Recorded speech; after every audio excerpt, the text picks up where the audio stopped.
Okay, today I'm going to show you real quick here how to export your projects from Adobe Premiere.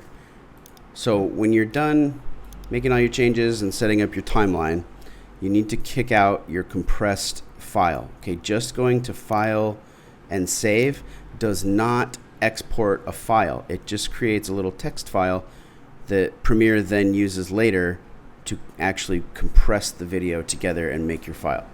So the first thing you need to do is make sure that your bounding box, like click down in the sequence somewhere, but don't click on an individual clip. Okay, just click off in the dead space here, because if you have one clip selected, Adobe Premiere will export just that clip.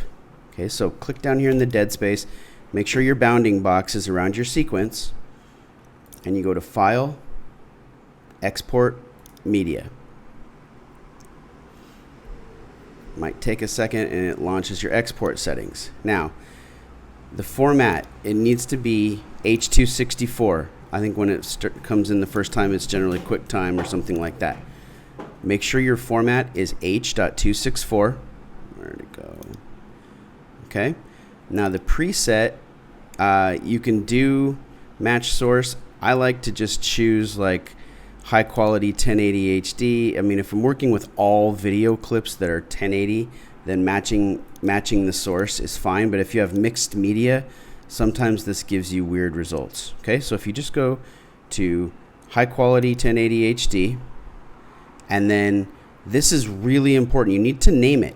Okay, otherwise it's going to kick out a file that's just called sequence 01.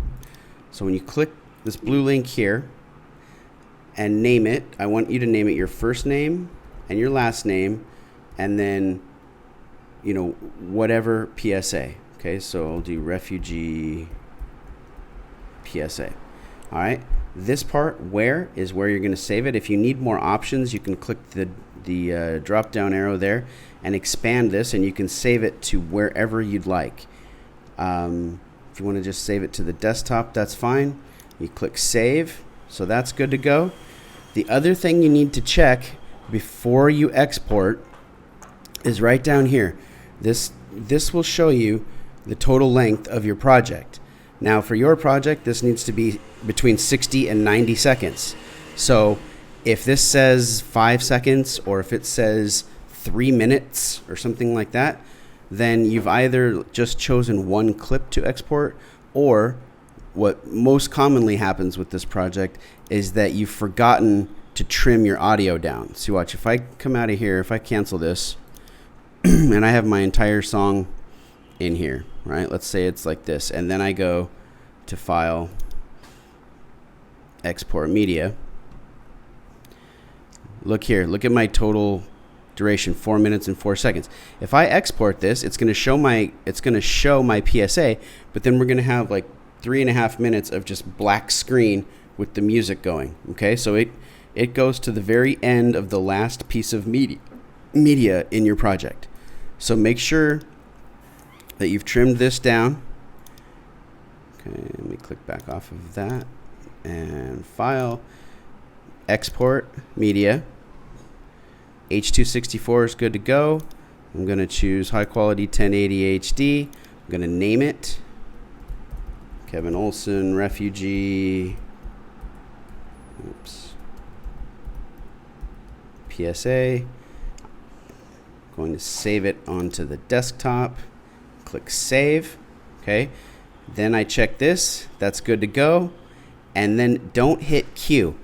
Q adds it to the Adobe Media Encoder, and you can, like, if you need to export 3 or 4 different files, you can make a queue list basically and then export them later. You want to actually click Export, and now it's going to run this sequence. It's important while it's compressing and encoding that you don't just like shut your computer or turn your computer off. When that little window disappears, now if you go to your desktop, you've got your file. It's always important to, after you export it, always watch the file and make sure. There's a million things that can go wrong when it's exporting, and sometimes the file gets corrupted and doesn't work properly. So make sure you follow that process exactly when we're exporting, and you should be good to go.